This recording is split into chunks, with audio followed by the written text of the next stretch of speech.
नमस्कार दोस्तों, नोहर क्लासेस 49 के अंदर अपने आज की क्लास है मोबाइल वाली क्लास, वो भी संस्कृत की। और संस्कृत के अंदर आज का अपना टॉपिक होगा छंद।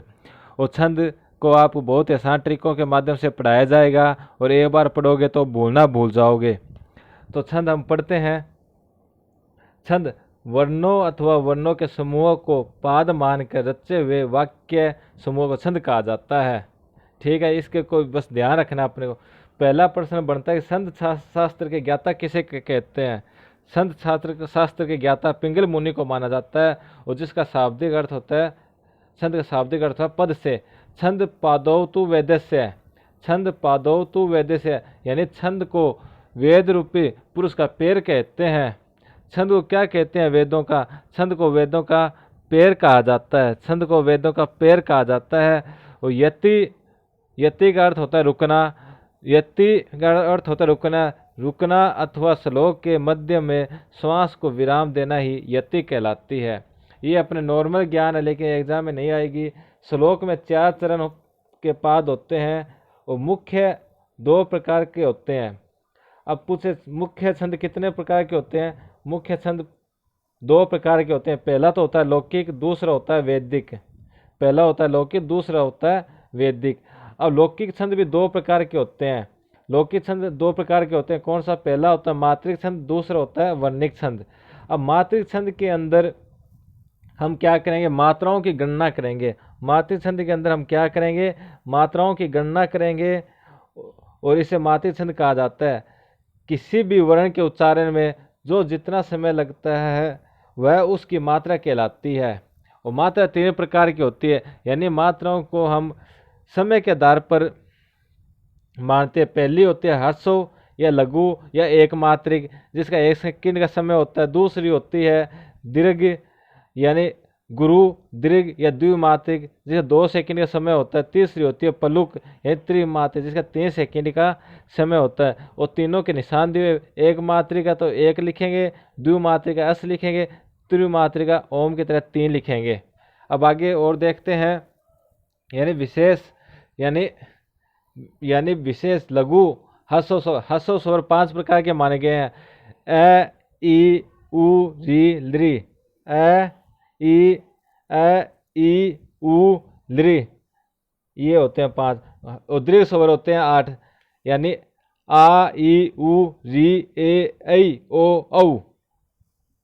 औ। मात्राओं के नियम देखेंगे। अब मात्राओं के नियम यानी मात्राओं की कैसे गणना की जाती है। मात्राओं की गणना या संयुक्त वर्ण से पूर्व वाला वर्ण गुरु माना जाता है। संयुक्त वर्ण से पूर्व वाला वर्ण क्या माना जाता है? गुरु माना जाता है। जैसे कक्ष है। अब छ कै प्लस है से बना हुआ था, तो कै क्या हो गया कि ये संयुक्त वर्ण से पहले वाला हो गया, तो ये दीर्घ हो गया, तो असली मात्रा आ गई।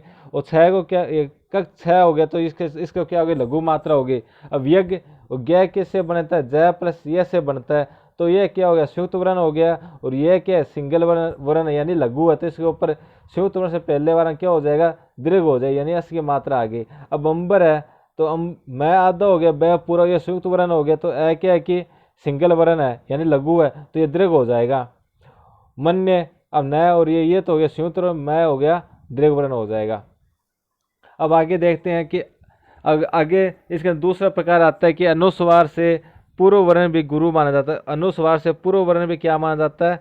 अनुस्वार से पूर्व वर्ण भी गुरु माना जाता है। जैसे रामम, राम का तो हो गया, इसमें आगे मात्रा हो गई तो दीर्घ हो गया, और रामम भी अनुस्वार आ गया तो ये दीर्घ हो गया। फिर आता है हरि, है के ऊपर है सिंगल है, तो ये आएगा लघु। और हरिम के अंदर विसर्ग आ गया, यानी ये आ गया, सॉरी विसर्ग अनुस्वार आ गया, तो ये दीर्घ हो जाएगा। अहम के अंदर भी अह के ऊपर क्या आ गया? अनुस्वार आ गया, तो ये भी दीर्घ हो गया। पित्रम यानी रह के ऊपर फिर अनुस्वार आ गया, तो ये भी दीर्घ हो गया। अब आगे देखते हैं तीसरा प्रकार, विसर्ग से युक्त वर्ण भी गुरु माना जाएगा। विसर्ग से युक्त वर्ण भी क्या माना जाएगा? विसर्ग से युक्त वर्ण भी गुरु माना जाएगा। राम है यानी मैं के बाद में क्या आ गया? विसर्ग आ गया, तो ये भी रा के अंदर तो आगे मात्र ये विसर्ग, रा के अंदर आगे मात्र है, तो ये दीर्घ हो गया। मैं के बाद में क्या? विसर्ग है, तो फिर ये दीर्घ हो गया। यानी विसर्ग आएगा वो भी अपने केस किस में मानेंगे? गुरु के अंदर मानेंगे। जैसे हरि है के अंदर लघु है, तो लघु मात्रा आएगी। हरि के अंदर विसर्ग आ गया, तो दीर्घ मात्रा आ गई। पीतरा है, और रह के बाद में विसर्ग आएगा तो ये दीर्घ हो गया। और चौथा प्रकार था दीर्घ वर्ण भी गुरु माना जाता है। दीर्घ वर्ण भी क्या माना जाता है? दीर्घ वर्ण भी गुरु माना जाता है। जैसे रमा रमा माँ के अंदर क्या दीर्घ मात्रा है आगे, तो ये गुरु हो गया। लता लता के अंदर क्या है? दीर्घ मात्रा है, तो ये भी गुरु हो गया। रामाह के अंदर रा के अंदर भी दीर्घ मात्रा, ये भी गुरु हो गया। और माँ के अंदर भी गुरु दीर्घ की मात्रा है, यानी दीर्घ है, तो ये भी दीर्घ हो गया।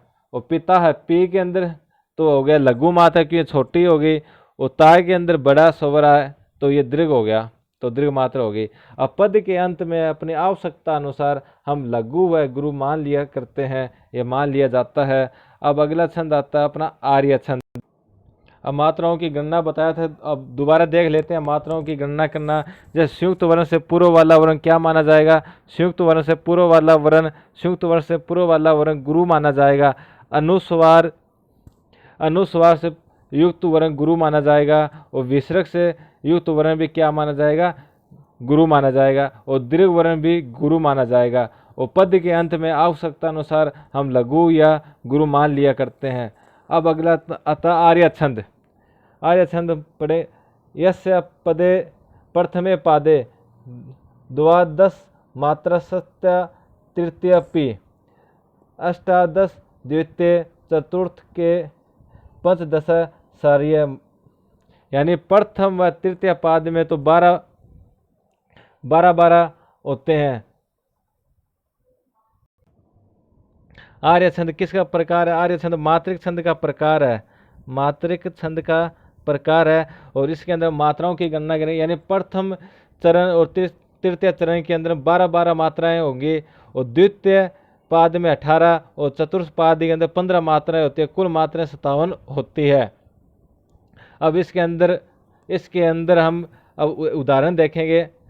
आप परितोषाद विदुषाम न साधुमन्य प्रयोग विज्ञानम बलवदपि शिक्षिता नाम आत्मन्य प्रयत्न चेतः, यानी इसके अंदर मात्रा गिननी है अपने को।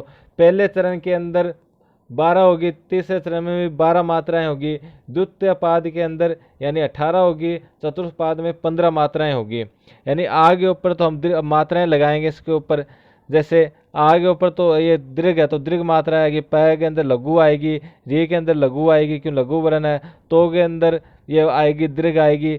साध के अंदर भी दीर्घ आएगी क्यों दीर्घ है। और दैग जो आधा होता है उसकी गणना नहीं होती। वी के अंदर भी लघु आएगी, दू के अंदर भी लघु आएगी, शाम के अंदर आएगी दीर्घ मात्रा आएगी। तो ये 12 मात्राएं होगी। 2 1 3 1 4 4 2 6 2 8 8 1 9 1 10 2 12 मात्रा। इसी प्रकार दूसरे चरण के अंदर 18 मात्राएं होगी, तीसरे में 12 होगी, और चौथे के अंदर भी 15 मात्राएं होगी। और कुल होती है ये 57 मात्राएं। ये आर्य छंद का उदाहरण था। ये मात्रिक छंद के अंदर माना जाता है। अब दूसरा प्रकार आता है अपना वर्णिक छंद। वर्णिक छंद के अंदर जहाँ पर वर्णों की गणना की जाती है उसे वर्णिक छंद कहा जाता है। जहाँ पर मात्राओं की गणना की जाती है उसे मात्रिक छंद कहा जाता है। मात्रिक छंद हम पढ़ चुके हैं। मात्रिक छंद के अंदर हम आर्य छंद एक पढ़ते हैं। अब अगला दूसरा प्रकार आता है वर्णिक छंद। वर्णिक छंद के अंदर हम वर्णों की गणना करेंगे।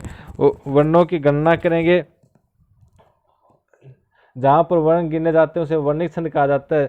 वर्णों के समूह को गण कहा जाता है। प्रत्येक गण 3 वर्णों से मिलकर बना होता है। और मुख्यतः गण 8 प्रकार के होते हैं। मुख्यतः गण कितने प्रकार के होते हैं? 8 प्रकार के होते हैं। जैसे यह माता राजबान सलगा, ये एक सूत्र ये अपने को याद रखना है। यह माता राजबान सलगा, यह माता राजबान सलगा। इसके अंदर हम 3 के गण बनाते हैं। यगन से यह माता तक आएगा। फिर मगन से मातारा आएगा। तगन हो गया, जैसे रगन हो गया, र से रगन हो गया। अगले 3 वर्ण गिनेंगे। जगन से जगन हो गया, जबान आएगा। फिर आएगा बगन से बांसा आएगा। नगन से नस्ल आएगा। सगन से सलगा आएगा। लय से लघु और गा से अस, यानी दीर्घ बन गया। तो ये मात्राएं ये अपने को याद करने की जरूरत नहीं है, बस इनको थोड़ा ध्यान में करना है। ये इतने इतना अपने तो नॉर्मल पर्सन आगे, ये अपने लेवल की बात नहीं है। अब आगे देखते हैं अपने को क्या चीज़ याद करनी है। अब अपने को याद करनी है छंद का नाम और छंद की मात्राएं कितनी होती है, बस ये याद करनी है। और पहचान क्या है, बस अपने को तो ये याद करनी है, और इस रीट के अंदर अपना काम चल जाएगा इससे। अब आता है कि इंद्रवर्जा। इंद्रवर्जा के 11 वर्ण होते हैं, उपेंद्र वर्जा के 11 वर्ण होते हैं, इंद्रवर्जा के 11 वर्ण होते हैं, उपेंद्र वर्जा के 11 वर्ण होते हैं, और उपजाति के भी 11 वर्ण होते हैं। अब 4 पाद हो गए तो 11 चौका 44 हो गए, इसके अंदर ये इस प्रकार के हो गया। और अपने को अब ध्यान रखना कि इंद्रवर्जा आ गया तो कौन सा करेंगे, जैसे श्लोक आ गया तो उसके अंदर इंद्रवर्जा हो गए, उपेंद्र वर्जा हो गए, उपजाति के तीनों छंद हो गए, 11-11 वर्ण के हो गए। तो अपने को पहचान क्या है इसकी, किस प्रकार से हम इसको याद करेंगे। अब ये वीडियो आप अंत तक देखते रहें और बीच में स्किप ना करें, तभी समझ में आएगा, अन्यथा नहीं आएगा। अब इंद्रवर्जा, इंद्रवर्जा के अंदर कितने होते हैं, 11 वर्ण होते हैं। यानी अब उदाहरण इसको, अर्थो ही कन्या परकीय एव, अर्थो ही कन्या परकीय एव। यानी इंद्रवर्जा वैसे तो ई के अंदर क्या होती है, ई होता है, तो ई के अंदर अपने को कौन सी मात्रा आएगी, ई के अंदर मात्रा आती है, जैसे ई के अंदर दीर्घ मात्रा आएगी। ई के अंदर कौन सी मात्रा आएगी, दीर्घ। क्यों, ई के बाद में संयुक्त वर्ण है तो ई के अंदर इंद्रवर्जा मात्रा आएगी, तो इसके अंदर ई के अंदर दीर्घ मात्रा आएगी। तो श्लोक के अंदर क्या करें, अर्थो ही कन्या परकीय एव। यानी अ के अंदर अब कौन सी मात्रा आती है, ए के अंदर मात्रा लगाएंगे। अ के अंदर भी देखो अर्थ क्या संयुक्त वर्ण है, तो ए के अंदर भी क्या आएगी, दीर्घ मात्रा आएगी, तो अस लगा दिया। तो इस हिसाब से पहले अक्षर के हम मात्रा लगा के देख लेंगे। जो इंद्रवर्जा अपने को ध्यान रखना कि इंद्रवर्जा के ऊपर दीर्घ मात्रा आती है, तो आगे एग्जाम्पल में लगाएंगे तो श्लोक के अंदर भी दीर्घ मात्रा आएगी, तो वो क्या होगा, इंद्रवर्जा होगा। अब उपेंद्र वर्जा, अब इंद्र से छोटा होता है उपेंद्र, तो उपेंद्र वर्जा के अंदर क्या आएगी, छोटी मात्रा आएगी। अब पहला ऊ है, अब ऊ के अंदर हम मात्रा लगाएंगे, ऊ के अंदर, अब ऊ के अंदर मात्रा क्या, ऊ क्या है, दीर्घ वर्ण या लघु वर्ण, ऊ है लघु वर्ण, तो इसके ऊपर एक मात्रा आएगी। तो अब इसके अंदर श्लोक के अंदर देखते हैं, तो मेव माता च पिता। अब तव को तो गिना नहीं जाएगा, तय को तो गिना जाएगा, वह के ऊपर कैसी मात्रा है, लघु मात्रा आई है, वह के ऊपर तो लघु आगे तो उपेंद्र वर्जा हो गया। तो पहले वर्ण के अंदर गिन के देख ली, तो लघु आए तो उपेंद्र वर्जा होगा, और दीर्घ मात्रा आए तो गुरु वर्ण होगा। यानी दीर्घ मात्रा आए तो गुरु वर्ण हो गया, और इंद्रवर्जा छंद होगा अपना। अब उपजाति के दोनों का मिश्रण होता है, इंद्रवर्जा प्लस उपेंद्र वर्जा का मिश्रण होगा।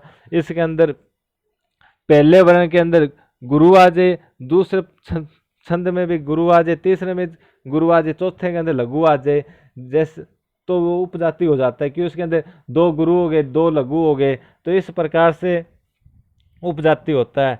उपजाति के अंदर यशाम न विद्या न तपो न दानम, ये एक श्लोक है। तो ज्ञान न शीलम न गुणो न धर्म है, ते मर्त्य लोके भूवि भारभूता। अब अपने को क्या करना है कि इसके अंदर पहले वर्ण गिनेंगे, जैसे 1 2 3 4 5 6 7 8 9 10 11। अब 11 वर्ण हो गए। इसी प्रकार हम इंद्रवर्जा उपेंद्र वर्जा में भी क्या करना है, वर्णों को गिनना है। अब दूसरी लाइन में और चेक करेंगे, 1 2 3 4 5 6 7 8 9 10 11 11 हो गए। ये तो पता है कि 11 हो गए। 11 के अंदर अपना शक किस में जाता है, कि 11 के इंद्रवर्जा और उपेंद्र वर्जा उपजाति 3 होते हैं। अब कैसे चेक करें, तो पहले क्या करना है कि अब पहले अक्षर के ऊपर मात्रा लगाएंगे। अब ये के ऊपर मात्रा लगा दी गुरु की, गुरु ही होगी।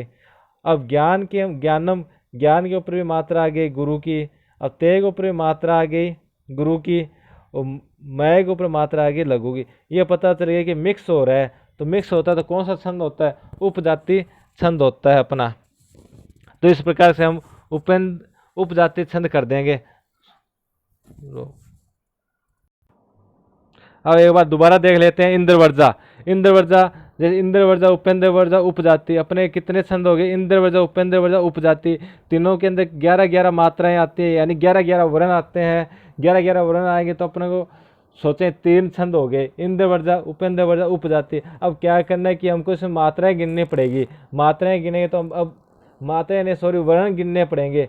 वर्ण गिनो 1 2 3 4 5 6 7 8 9 एव लास्ट में जो दिखाई नहीं दे रहा तो 9, ये 11 हो गए। तो 11 दूसरे के अंदर भी गिनेंगे, जैसे एक जो आधा हलंत होता है वो नहीं गिनती मैं, तो पूरा वर्ण वो गिनेंगे 1 2 3 4 5 6 7 8 9 10 11, इसमें भी 11 हो गए।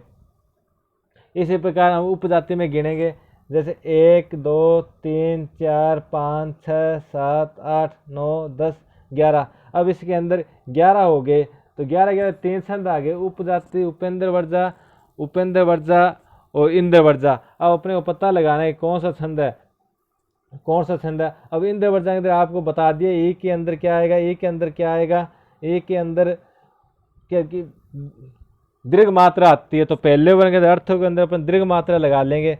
पहले अंदर अर्थों के अंदर क्या लगा लेंगे, दीर्घ मात्रा आ गई, तो इसका पता चल जाए कि इंद्र के अंदर बड़ा होता है तो इसमें दीर्घ मात्रा है, तो अर्थों के ही के अंदर दीर्घ मात्रा हो गई, तो इंद्र वर्जा हो गया। ऊ के अंदर लघु मात्रा आती है, तो इधर लघु मात्रा लगाएंगे। श्लोक के अंदर, श्लोक में लघु मात्रा लगे तो उपेंद्र वर्जा हो गया। उपजाति के अंदर क्या होता है, उपजाति के अंदर मिक्स हो जाता है, उपजाति Indra versa Upendra versa mix होता है। इसके अंदर पहला में गुरु भी आ सकते हैं, लघु भी आ सकता है, यानी 2 लाइनें गुरु की हो सकती है, 2 लघु की, कोई सी भी हो सकती है। तो मिक्स हो जाए तो वो क्या होता है कि उपजाति होता है। जैसे इसके अंदर दिया हुआ है, इसके अंदर दिया हुआ है यसा ज्ञानम ते, यसा ज्ञानम ते, यसा ज्ञानम ते मनुष्य रूप, इनके अंदर अस लघु सॉरी दीर्घ दीर्घ दीर्घ लघु मात्रा आ रही, तो मिक्स हो गया, चारों मिक्स हो गया, तो चारों तो कौन से जाते हैं, उपजाति आएगी। अब दूसरा छंद पढ़ेंगे अनुष्टुप छंद। अनुष्टुप छंद आता है अपना, अब अपना छंद है अनुष्टुप छंद। अनुष्टुप छंद, अनुष्टुप छंद यानी अनुष्टुप छंद के अंदर 8 वर्ण होते हैं, ऐसे 8 ऐसे अनुष्टुप 8 वर्ण होते हैं। 8 तो 32 हो गए, तो 32 हो गए। इसके अंदर क्या कि ये तो अपने को याद रखना नहीं है। श्लोक के अंदर, श्लोक में 5 वर्ण गुरु होता है, 5 छठा वर्ण गुरु होगा, 5 वर्ण लघु होगा, ये कोई याद रखने की जरूरत नहीं अपने। तो क्या करेंगे, सीधा श्लोक के अंदर क्या करेंगे, वर्ण गिनेंगे। अब वर्ण गिनते हैं, इसके अंदर वर्ण गिने, जैसे वर्ण कितने होते हैं, 1 सेले सेले न माणिक्यम, यानी 1 2 3 4 5 6 7 8 वर्ण हो गए इसके अंदर। अब चेक करते हैं कि दूसरी लाइन में कितने वर्ण है। क्यों हलंत वाला वर्ण नहीं गिना जाएगा, आधा वर्ण नहीं गिना जाता, पूरा वर्ण नहीं गिनेंगे। 1 की नहीं गिनेंगे, मो 1 हो गया, 2 3 4 5 6 7 8, दूसरी लाइन में 8 हो गया। ये पता चले 8 वर्ण है इसके अंदर। 8 वर्ण वाला अपना अनुष्टुप छंद होता है। तो इस आधार पे ये अपना सोल्व हो जाएगी। अनुष्टुप छंद में कितने वर्ण होते हैं, 8 होते हैं, तो 8 वाला क्या होता है, अनुष्टुप। ये हो गया सीधा। अब अगले वाला छंद आता है वसंत। वसंत द्रुत विलंबित भुजंग प्रयाग। वसंत द्रुत विलंबित भुजंग प्रयाग के अंदर 12 क्या होते हैं, 12 वसंत द्रुत विलंबित भुजंग प्रयाग के अंदर 12 क्या होते हैं, वर्ण होते हैं। तो 12 के 3 हो गए। तो इसको भी बहुत ही आसान तरीक़ों से हम पढ़ लेंगे कि, और एक बार पढ़ते हैं याद हो जाएगा। वसंत के अंदर हम दूसरा वर्ण को गिनेंगे। जैसे दूसरा वर्ण क्या है, वह के बाद में स है, दूसरा वर्ण क्या है, स, तो इसके बाद में संयुक्त वर्ण है, तो वसंत स क्या हो जाएगा, स हो जाएगा दीर्घ वर्ण के अंदर, यानी अस की मात्रा लगा देंगे स के ऊपर। और द्रुत के अंदर क्या है, तय आ गया दूसरा वर्ण। तय के अंदर हम कौन सी मात्रा लगाएंगे, लघु की मात्रा लग जाएगी तय के ऊपर। वसंत के अंदर भी जैसे तथा समक्ष दहता मनोभवम, यानी इसके अंदर हम वर्ण गिनते हैं कितने, 1 2 3 4 5 6 7 8 9 10 11 12 हो गए। तो 12 तो पता हो गया कि वसंत हो गया या दूर्त विलंब होगा या भुजंग प्रयाग होगा। तो अब आसान ट्रिक से समझेंगे, स के बाद में स के अंदर आएगी दीर्घ की मात्रा। तो इधर भी दूसरा वर्ण क्या है, था है, था के अंदर भी कौन सी मात्रा है, था के अंदर भी दीर्घ की मात्रा है। तो ये हो गया, इसे मैच कर ले। या फिर इसका वंश से हम ऐसे भी याद रखें, जगन, जो हम 8 यगन पढ़े थे, यह मात्रा आज बांस लगा, जैसे इसके अंदर जगन आता है, जगन की जो मात्राएं होती है वो हम लगा के देख लेंगे। तो ISI इस प्रकार से भी हम याद कर सकते हैं। ये बहुत ही आसान तरीकों से याद हो जाएगा। और दूर्त विलंब के अंदर क्या होता है, दूर्त विलंब, ये दूर्त नगन याद कर लो। दूर्त आदि मतलब नगन होता है यानी नगायत करता है। या फिर दूसरा वर्ण क्या होता है इसका, दूसरा वर्ण लघु होता है। तो दूसरा वर्ण लघु होता है तो वह क्या है, लघु के अंदर है, तो वैसे भी याद रह जाए। नौ पलास पलासम पलास वनम पुरम, तो क्या ये नगन की मात्रा आ रही है, वह के अंदर क्या आ रहा है, वैसे लघु मात्रा आ रही है, तो वैसे ये भी हो जाएगा दूर्त विलंबित। अब भुजंग प्रयाग के अंदर क्या होता है, भुजंग प्रयाग अपना, इसके अंदर भी 12 वर्णों के वर्ण गिने जाते हैं। तो इसके अंदर भी भुजंग प्रयाग चारों वर्णों के जो 4 यज्ञ बनते हैं इसके अंदर, ये 4 3 के अंदर 3 के जो यज्ञ की मात्राएं गिने जाते हैं। यज्ञ ध्यान रखना अपने को। यज्ञ के अंदर क्या आता है, तो यानी ये लघु दीर्घ दीर्घ मात्रा, यज्ञ की मात्रा होती है लघु दीर्घ दीर्घ। ये यज्ञ, ये ध्यान रखें। यज्ञ भुजंग है तो यज्ञ है, भुजंग है तो यज्ञ है। यज्ञ के अंदर आएगी तो लघु दीर्घ दीर्घ, तो इस प्रकार से भुजंग प्रयाग हो जाएगा। अब अगला छंद अपना है वसंत वसंत तिलका। वसंत तिलका के अंदर कितने छंद होते हैं, वसंत तिलका के अंदर 14 वर्ण गिने जाते हैं। अब वर्ण गिनेंगे 1 2 3 4 5 6 7 8 9 10 11 12 13 14 वर्ण हो गए। इसके अंदर 14 वर्ण गिन लिए। जो आधा वर्ण होता है वो हलंत वाला वर्ण होता है, वो हम नहीं काउंट करेंगे। वसंत तिलका 14 के अंदर अपने आप में एक ही छंद होता है तो इस प्रकार से ये भी याद रह जाएगा। अब इसके अंदर 4 जो छंद आए तो 14 चौके 56 होते हैं। तो दूसरे के अंदर भी हम मात्रा गिन लेंगे और कन्फर्म कर लेंगे कि 14 मात्राएं या 15 मात्राएं हैं। इस प्रकार से हम, अगर 14 मात्रा होती है तो वसंत तिलका होगा। और अगला छंद आता है मालिनी। हेमा मालिनी 15 वर्ण होते हैं। हेमा मालिनी के अंदर 15 वर्ण होते हैं। तो 15 चौका 60। तो दूसरे के अंदर भी हम गिन लेंगे तो कितने वर्ण होते हैं, 15 हो गए, तो कन्फर्म हो जाता है 15। अब इसके अंदर हम वर्ण गिनेंगे 1 2 3 4 5 6 7 8 9 10 11 12 13 14 15, यानी 15 वर्ण। 15 कौन होती है, हेमा मालिनी होती है, यानी मालिनी छंद के अंदर 15 वर्ण आएंगे। इस प्रकार से ये भी हो जाए। वसंत तिलका के अंदर 14 वर्ण होते हैं। वसंत तिलका बोल दो या वसंत चिलका बोल दो, चिलका 14 वर्ण होते हैं। अब अपना अगला वर्ण आता है अगला छंद है मंदाक्रांता। मंदाक्रांता और शिखरनी दोनों के अंदर 17 होते हैं। मंदाक्रांता और शिखरनी दोनों के अंदर 17 क्या होते हैं, दोनों के अंदर 17 वर्ण होते हैं। 17 वर्ण होते हैं। 17 शिखरनी के अंदर भी 17 होते हैं। मंदाक्रांता, इसके अंदर मंदाक्रांता है तो इसके अंदर मैं के अंदर मात्रा लगाई, पहले वर्ण के अंदर मात्रा लगाई, यानी मैं के बाद में संयुक्त वर्ण है। तो मैं के अंदर ऊपर कौन सी मात्रा आएगी, मैं के ऊपर मात्रा आएगी दीर्घ की, तो दीर्घ आएगी क्योंकि मंदाक्रांता यानी बड़ा है। मंदाक्रांता ये क्रांति बड़ी होती है, यानी भी इसके अंदर दीर्घ वर्ण आएगा। तो अब गिनते हैं 17 वर्ण। 1 2 3 4 5 6 7 8 9 10 11 12 13 14 15 16 17 वर्ण हो गए। अब मैं के अंदर लघु दीर्घ मात्रा आती है, तो सा के अंदर भी कौन सी मात्रा आ रही है, सा के अंदर भी दीर्घ मात्रा आ रही है। तो सा के अंदर भी दीर्घ आ रही है तो क्या हो गया, मंदा बड़ा होता है, मंदा क्रांति बड़ी होती है, तो दीर्घ मात्रा आएगी तो मंदा क्रांता हो गया। और शिखरनी के अंदर 17 मात्राएं वर्ण होते हैं। अब इसके अंदर मात्रा गिनेंगे 1 2 3 4 5 6 7 8 9 10 11 12 13 14 15 16 17। जो हलंत वर्ण होता है वो नहीं गिनेंगे।